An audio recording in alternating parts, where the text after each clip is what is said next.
El hombre, como ser racional, quiere conocer la verdad. Quiere también encontrar armonía en lo que conoce, la búsqueda de orden, de belleza. Y todo esto le lleva también a buscar lo que le satisface en sus diversas tendencias y necesidades. Todo lo que es un bien para él. Hablando de la búsqueda de la verdad, podemos decir que todo ser humano, de una forma más o menos consciente, quisiera saber dónde estamos, de dónde venimos o a dónde vamos, qué es este universo que contemplamos a nuestro alrededor y que nos da una impresión de algo inmenso, lejano, misterioso. Vemos un cielo oscuro. En una noche sin luna vemos también abundantes puntos luminosos, las estrellas. Nos preguntamos por qué. ¿Por qué son las estrellas? ¿Por qué brillan? ¿Dónde están? ¿Qué tienen que ver con nosotros? Y todo esto en la ciencia más moderna ha llevado precisamente a una serie de respuestas que son maravillosas, que son verdaderamente impactantes para quien piensa. Y una de las cosas más maravillosas que ha descubierto la ciencia moderna es que nuestra existencia en el planeta Tierra está muy íntimamente ligada con la evolución del universo en su totalidad y con procesos que ocurren en estrellas lejanísimas y que han ocurrido a lo largo de miles de millones de años. Todo esto en la nueva cosmología que comienza cuando en 1929 se anuncia el descubrimiento básico. El universo está en expansión. El universo se comporta casi como un gas que se expande, pero en lugar de moléculas microscópicas hablamos de unidades que son las galaxias, cada una de ellas una ciudad cósmica, cada una de ellas probablemente con unos 1.000 millones de soles rodeados, muchos de ellos de planetas, y que el universo hoy se expande, nos obliga a decir que antes estaba más comprimido, las galaxias estaban más cercanas y dando marcha atrás a su movimiento. Tenemos que llegar a un momento en que toda la masa del universo estaba en un único punto. Hubo una explosión gigantesca que hoy podemos decir, ocurrió con mucha precisión y, podemos decirlo, hace 13.700 millones de años. A la pregunta instintiva que todos hacemos de dónde hubo antes, la respuesta científica puede parecer un juego de palabras, pero es la única respuesta coherente. No hubo antes. El tiempo no tiene realidad, sino es como atributo de la materia. El espacio mismo tampoco puede hablarse de que existiese si no había materia. Es un comienzo total, un paso de nada, algo, y la única palabra que explica, más bien que describe ese paso, es la palabra creación, de modo que hablamos de la creación del universo. Hace casi 14.000 millones de años, el cálculo de la temperatura y de la densidad inicial llevó, y hace unos 60 años, a decir que después de unos 20 minutos en esa gran explosión, lo único que habría sería dos elementos, los elementos más ligeros, más sencillos, del sistema periódico, el hidrógeno y el helio. El hidrógeno solamente tiene una partícula positiva, un protón. El helio tiene dos protones y dos partículas neutras, neutrones, y al cabo de 20 minutos se calcula que el universo era en términos de masa 3/4 partes aproximadamente hidrógeno y 1/4 parte de helio. Como el helio pesa 4 veces más que el hidrógeno, esto quiere decir que un 90% todos los átomos eran hidrógeno, el resto helio.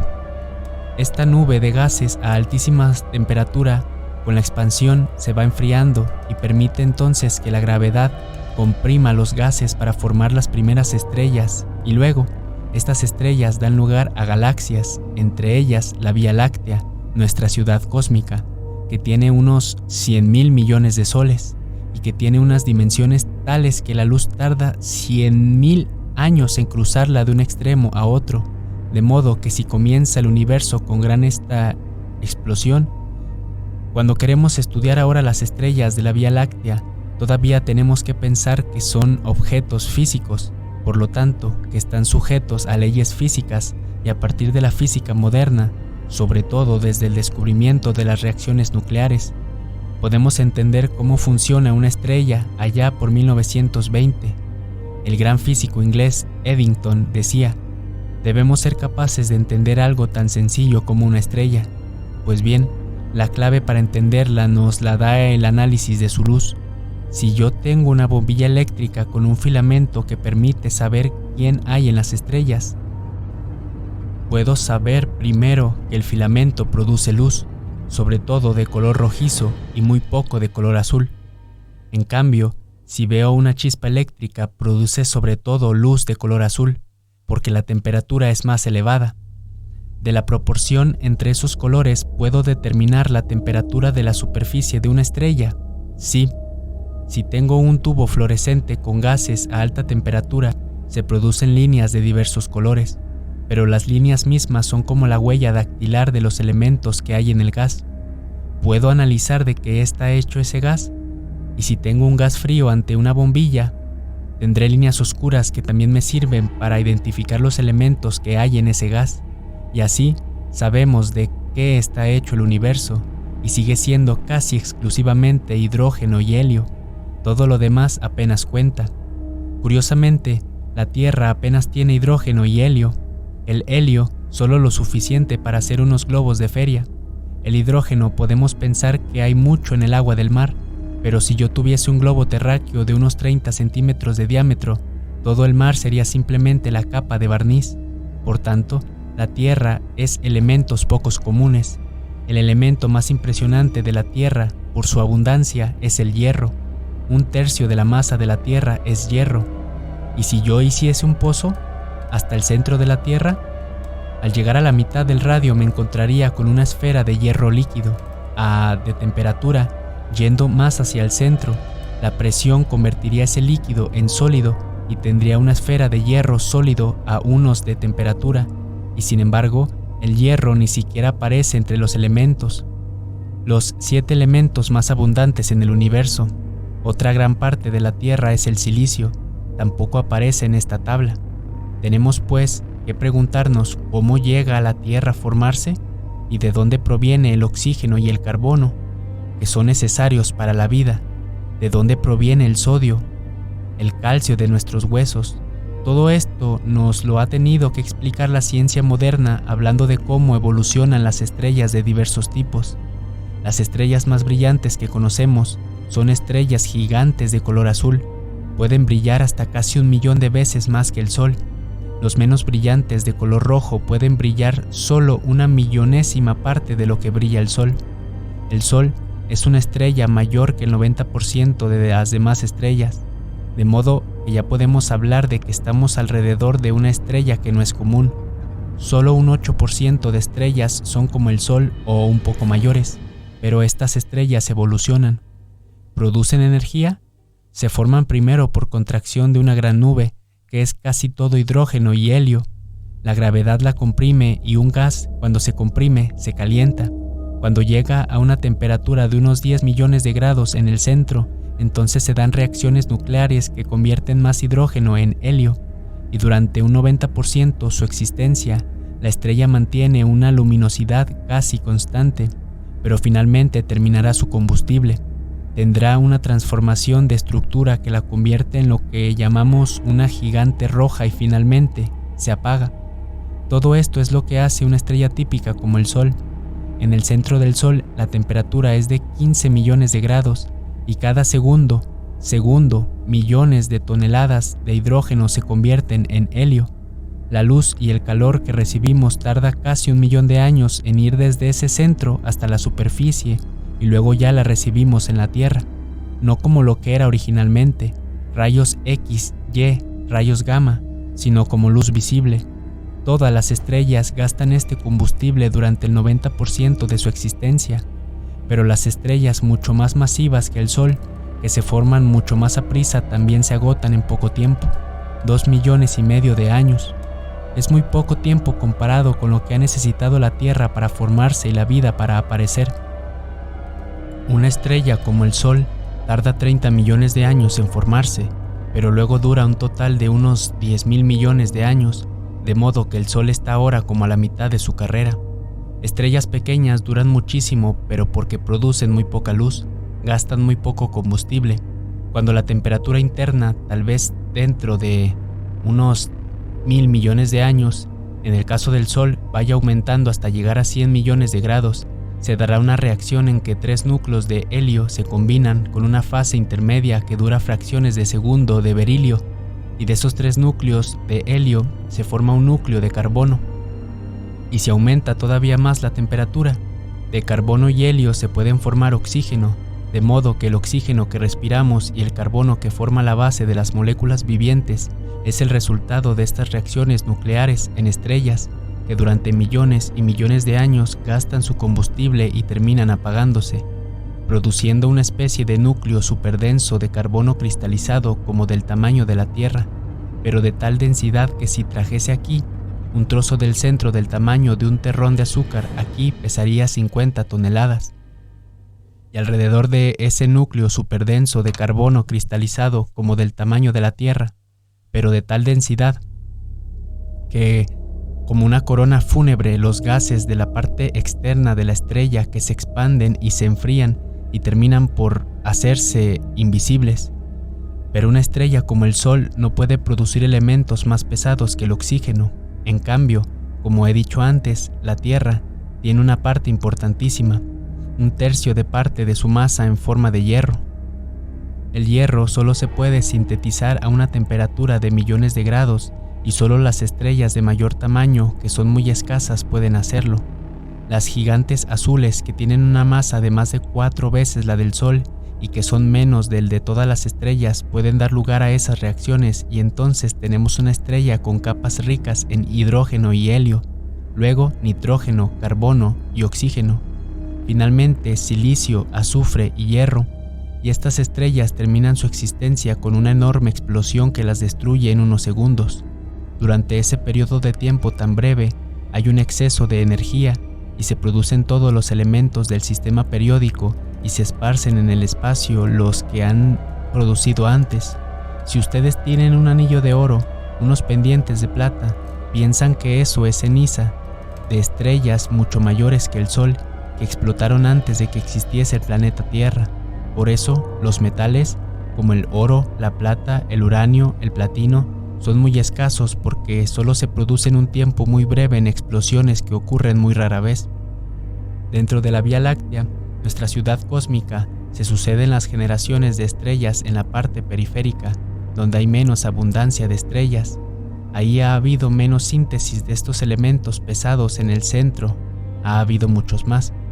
El Sol está en una zona que llamamos la zona habitable, donde ya hay suficientes elementos para formar un planeta como la Tierra, pero no está demasiado cerca del centro, donde hay una fuente de energía muy nociva para la vida, de modo que estamos en la zona habitable de la Vía Láctea, y luego hablaré también de la zona habitable alrededor del Sol, y ahí, así, hace unos 5.000 millones de años, la explosión de una estrella comprimió con su onda de choque una nube que ya tenía cenizas de estrellas anteriores, con una abundancia mucho mayor, naturalmente de hidrógeno y helio, y de ahí se transformaron el Sol y los planetas. Podemos, pues, reconstruir el origen de la Tierra hablando de una nube de gas y polvo que se contrae, que forma remolinos, que tiene toda clase de choques de partículas entre sí, alrededor de un Sol naciente. Cerca del Sol la temperatura era muy elevada. Ahí no se podían condensar gases, solo se podían condensar materiales que resisten el calor, compuestos metálicos, y esos eran muy escasos.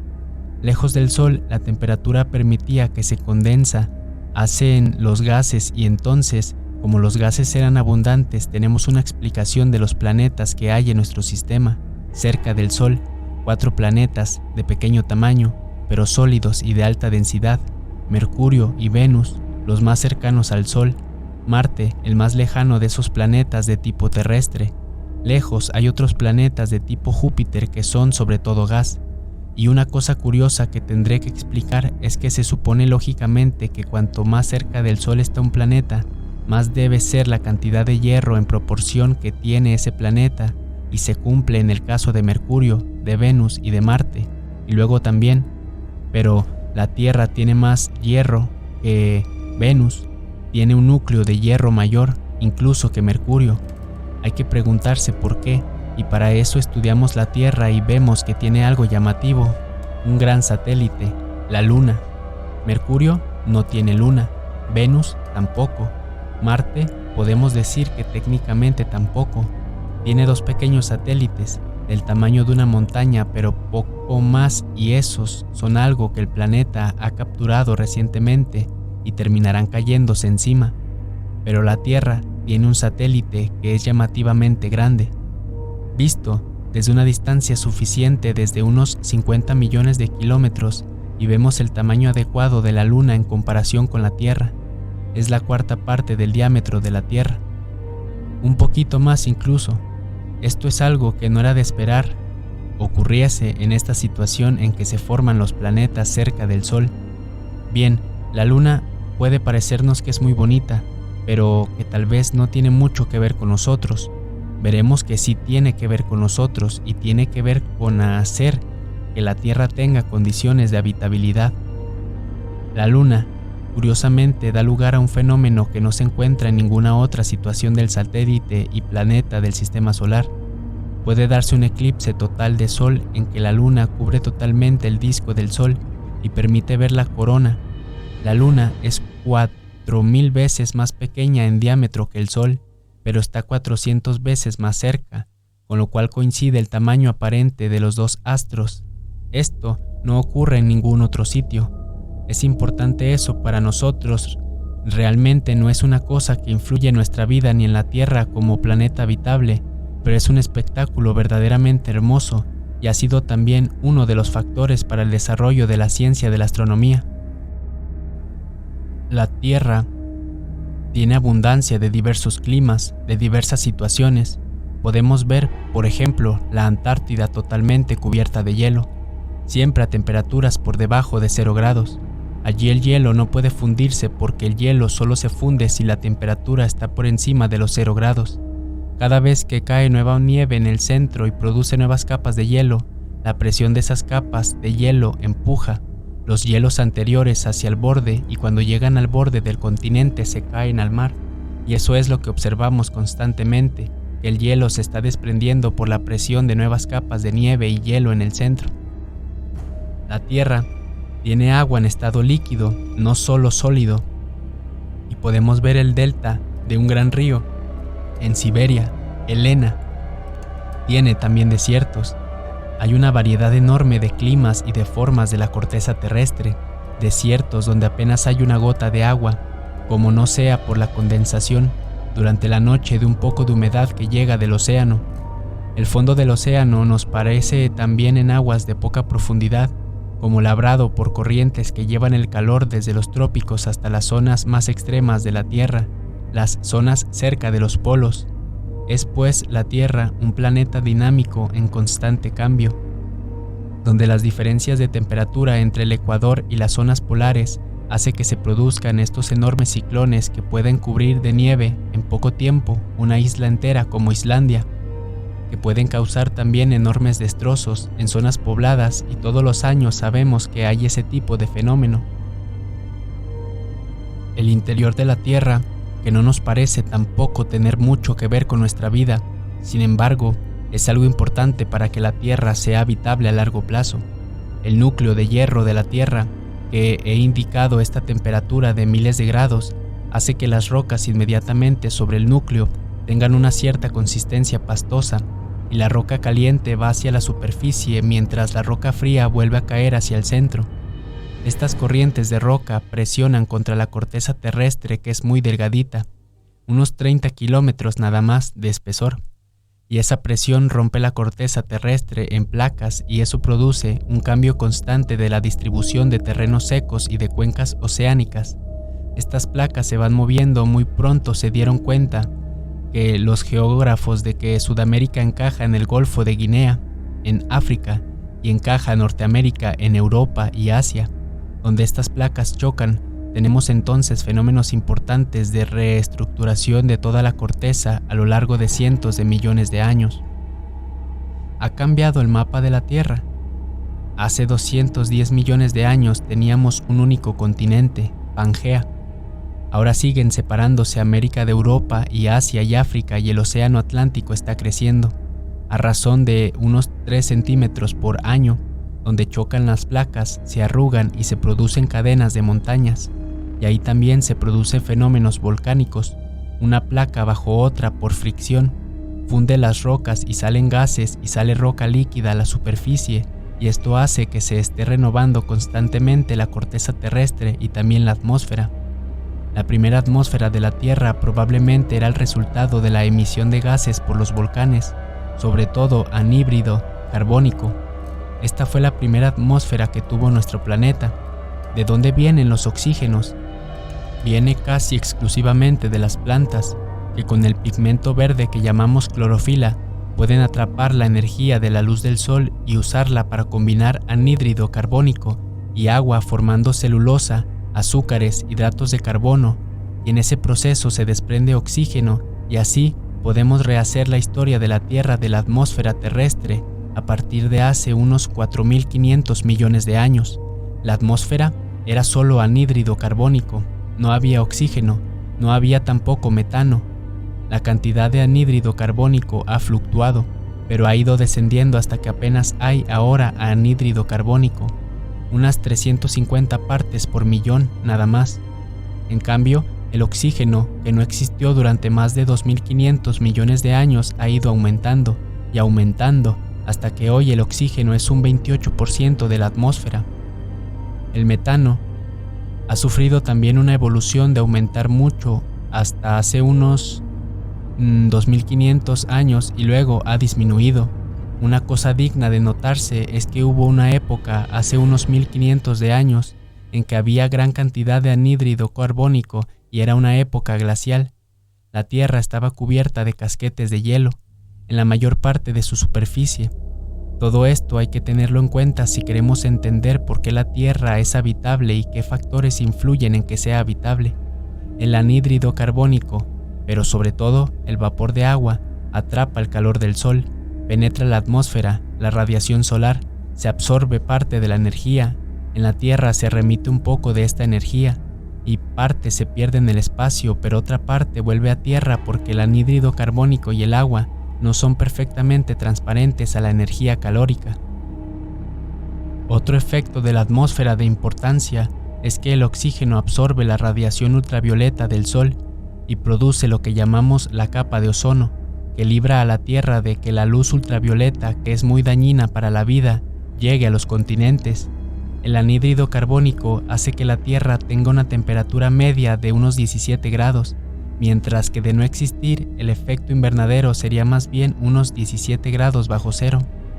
Otro efecto importante de ese núcleo de hierro es que produce un campo magnético, como si hubiese un imán enorme dentro de la Tierra, y ese campo magnético nos libra de efectos nocivos de grandes explosiones que ocurren en el Sol, que producen lo que llamamos rayos cósmicos, y también de rayos cósmicos que vienen del espacio externo de fuera del sistema solar. En lugar de dañarnos, la radiación de estas explosiones solares produce el espectáculo hermoso de una aurora boreal relacionado con las moléculas de oxígeno y de nitrógeno de la atmósfera. En ninguno de los otros planetas terrestres ha ocurrido esto. Mercurio, Venus, la Luna, Marte no tienen el movimiento de placas, tampoco tienen campo magnético comparable al de la Tierra, y si no fuese la Tierra como es, no podríamos existir. Una pregunta que no hemos hecho todavía ni respondido es ¿de dónde viene el agua de la Tierra? La Tierra primitiva probablemente no tenía agua, sería como la Luna, un astro seco, una roca calcinada cubierta de cráteres, pero hubo un choque espacial de muchos cuerpos, no como rocas, sino como témpanos de hielo que son núcleos de cometas, y todavía existen miles de millones de sus núcleos, más millones de cometas durante los primeros cientos de millones allá de la órbita de Neptuno. La Tierra recibió la mayor parte del agua. Igualmente, probablemente por la caída de millones de cometas durante los primeros cientos de millones de años de su existencia.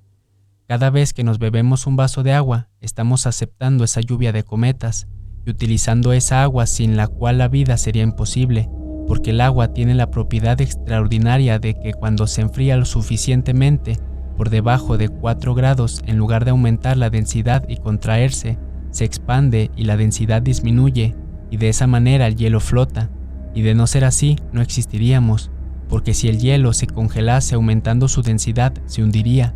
Volvería a helarse la superficie del mar, de los ríos, de los lagos, volvería a hundirse al poco tiempo. No habría nada más que hielo. El agua es el único elemento que permite que exista vida aquí y en cualquier lugar del universo. Sería también verdad. Pero hubo otro choque extraordinariamente poco probable. Un cuerpo mayor que Marte, que tenía un núcleo de hierro y una capa de roca a su alrededor, chocó con la Tierra primitiva, que también tenía el núcleo de hierro y la capa de roca. El choque no fue de centro a centro, sino de lado, y con un ángulo y con una velocidad tal que se mezclaron las dos capas de roca. Saltó al espacio una nube de esa mezcla y de esa nube se condensó la Luna, y los dos núcleos de hierro se unieron, y por eso la Tierra tiene más hierro del que era de esperar. Y la Luna, que se formó cerca de la Tierra, produce una deformación, una marea. Le llamamos con un exceso de masa que, arrastrado por la rotación rápida de la Tierra que guía alrededor de su eje y, mucho más aprisa que la Luna, va alrededor de ella. Este exceso de masa tira de la Luna para adelante y la Luna tira de él para atrás, con lo cual se fue frenando de giro de la Tierra, que originalmente era muy rápido. Esto contribuye también a que la Tierra sea habitable y la Luna se ha ido alejando de nosotros, de tal modo que hace 400 millones de años el día, en lugar de tener 24 horas, tenía 20, y la Luna estaba naturalmente mucho más cerca de lo que está ahora. Con esto, he hablado ya de cómo se formó el planeta Tierra, que tiene tanta masa como Venus, Marte, Mercurio y la Luna juntos, y que es el único planeta que tiene condiciones de habitabilidad y está en el centro de la zona habitable alrededor de la estrella del Sol, una estrella de poca luminosidad. Tiene una zona habitable muy restringida y demasiado cerca de la estrella. Un planeta no podría encontrarse ahí de una forma estable. Una estrella de alta luminosidad de color azul tiene una zona habitable amplia, pero dura poco tiempo. Tampoco serviría para que se desarrollase la vida. Estamos pues en la zona central de lo que es habitable alrededor del Sol, mientras Mercurio y Venus están demasiado cerca y Marte y demasiado lejos. La Tierra es verdaderamente privilegiada en muchos aspectos. Y volviendo a nuestro planeta, estudiamos las rocas y ahí podemos ver cómo ha evolucionado a lo largo de miles de millones de años la superficie terrestre y las condiciones para la vida. Ha habido impactos, sí. Todavía hace 30.000 años, un bloque de hierro de unos 50 metros de diámetro cayó en Arizona y se ve ese cráter de 1,5 kilómetros de diámetro y de 200 metros de profundidad. Hace 65 millones de años, un pequeño asteroide de unos 10 kilómetros de diámetro cayó en la península de Yucatán y causó una catástrofe ecológica que hizo que desapareciesen los dinosaurios. El polvo y el humo de su impacto hicieron que la atmósfera cargada de partículas no dejara la luz del sol, y sin que ella llegase a las plantas se murieron los animales, los que comían las plantas y los demás animales que necesitaban alimentarse de los herbívoros. El resultado es que un 80% de todas las especies vivientes desaparecieron, y esto fue la última gran extinción, pero hubo otras 4 anteriores y en total el 90% de todos los seres vivientes de la Tierra ha desaparecido. De esa forma, libre y a la Tierra de la presencia de los dinosaurios pudieron desarrollarse los mamíferos y pudo aparecer también el hombre. Todo esto gracias a una evolución que se ha dado durante miles de millones de años, pero con un paso más acelerado. Los primeros 3.000 millones de años de vida en la Tierra solo había microbios. Después aparecieron los seres visibles a simple vista cuando ya había suficiente oxígeno en la atmósfera, y dentro de todo el universo, que contiene probablemente 100.000 millones de vías lácteas. Esto ha ocurrido solo en el último momento, podríamos decirlo así. El hombre está a la mitad del camino en cuanto a tamaño entre los grandes cúmulos de galaxias y el núcleo del átomo. No es ni demasiado grande ni demasiado pequeño, y si ahora queremos ver esto en el tiempo, pensemos en un calendario, en que hay 365 días desde el comienzo del universo hasta ahora.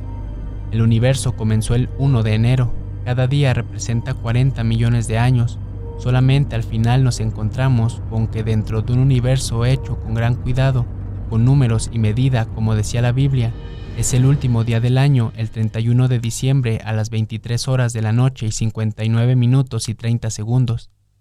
Tenemos la edad de piedra, tenemos hace 5 segundos el nacimiento de Cristo, hace solo un segundo el renacimiento y el comienzo de la ciencia moderna. Verdaderamente el universo es enorme y su edad es incomprensible, pero todo culmina en la existencia del ser humano en este planeta Tierra, que se preparó durante tanto tiempo para que por fin pueda existir un ser inteligente y libre que busca verdad, belleza y bien, que decoraba sus tumbas, que cuidaba la edad en la de piedra de los enfermos, que hacía enterramientos y que finalmente llega a comprender lo abstracto, la ciencia, incluso la matemática pura, y así puede conocer el universo e intenta de alguna manera dominarlo. Como ven, la historia de nuestro planeta es verdaderamente admirable.